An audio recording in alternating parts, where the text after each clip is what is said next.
Hey everyone, welcome back to the Vectra AI podcast. I'm Tiff, product marketer at Vectra AI.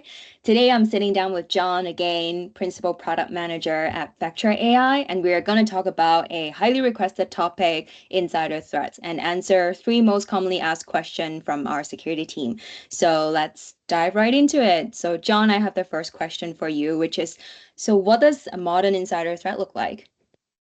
Okay, so this is pretty interesting. I was talking with a customer recently about insider threats in general, and they were kind of like, well, what's ultimately what looks different? What is actually an insider threat versus a external attacker? And the way that I kind of came up on the spot was that ultimately an insider threat is essentially the same thing as an external threat, but they've really skipped that initial access stage. And so it puts defenders in an interesting position where essentially, like, assume compromise is the name of the game, because anyone that is an insider that can think through a financial motivation, and that's what most, based off of the DBR report, most insider threats are driven by a financial motivation, Mm, that they are, primed and ready to potentially do damage. And it becomes particularly risky when you have things like layoffs that are happening or folks that are disgruntled that kind of are just unhappy because of tumultuous things within an organization that drive employees to chase that financial gain through kind of a nefarious means. And in the world of SaaS and cloud, it just gets that much harder and worse to kind of manage. mm, To give a real concrete example, this is something that we've seen in terms of a situation that played out.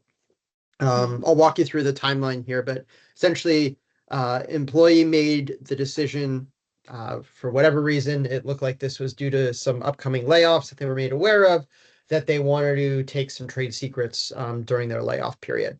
And so what they did is they had relatively powerful access within the organization. And so they went into some sensitive file shares in a network data store. They started to pilfer that data. They pulled a few data from Exchange just because they knew that some emails that came through they wanted to continue to have access to, and they knew that there was some additional information in SharePoint.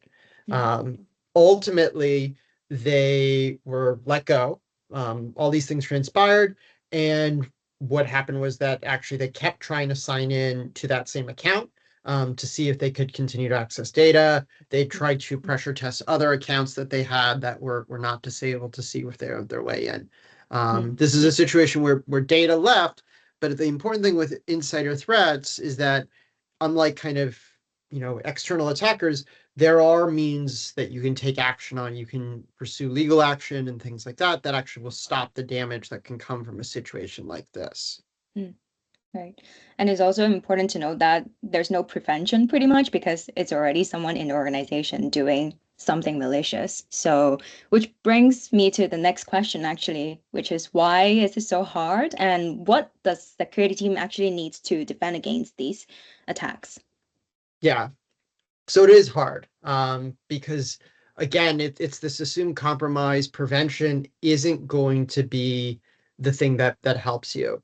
And so ultimately, when you look at the things they're doing, they're creating email rules, they're downloading files, they're using work issued machines from either from potentially an audited admin account. They're doing very kind of normal things on the day to day, that when you flip it to the insider threat, there's very subtle differences. And this comes back to kind of almost understanding the intent of actions.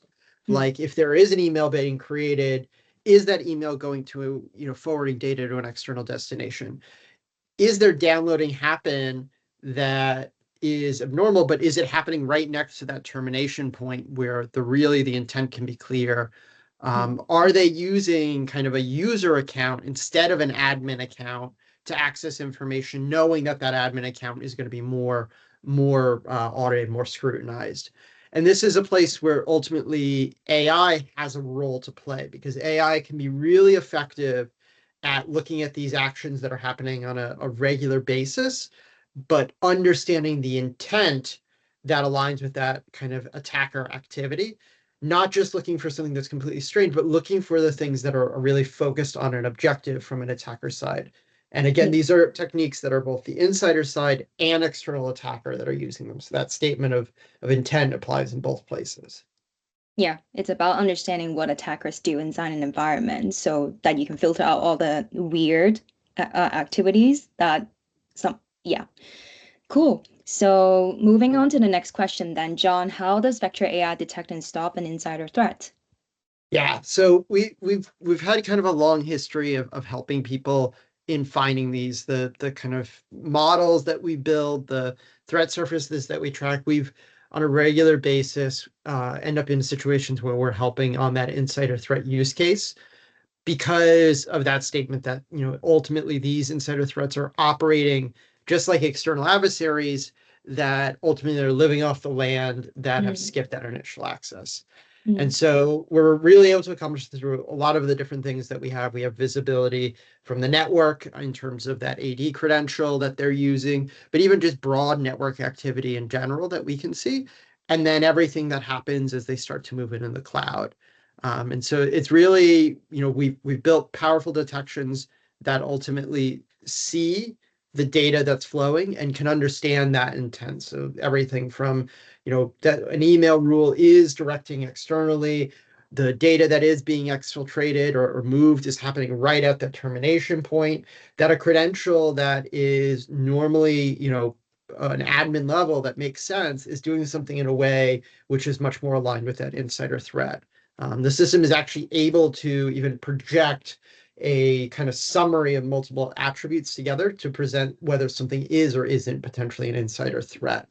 mm, And I actually, have an example to walk through. This directly mirrors back to kind of this example I showed kind of in the beginning slide here. Uh, we saw this, and so we were able to actually help give evidence to that led to this organization actually pursuing this individual.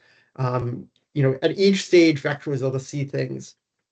We saw that the AD privilege access anomaly was able to trigger in the initial moments, that kind of same insider threat use case I mentioned on the other slide, as well as the actual data gathering from internally. Those things are all visible with Vectra from the network view.